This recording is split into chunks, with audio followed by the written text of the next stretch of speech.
Hi there, this is Emily, and I'm going to walk you through 2 other ways you can schedule out content through the calendar view.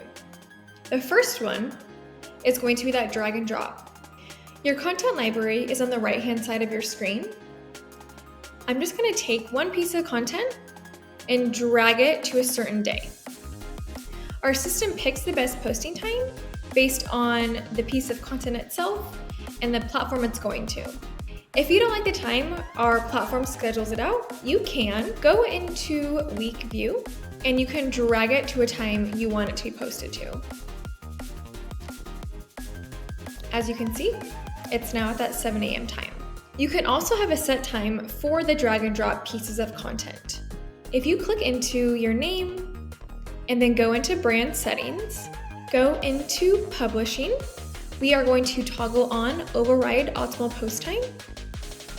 And let's just select a time here and do 3 p.m.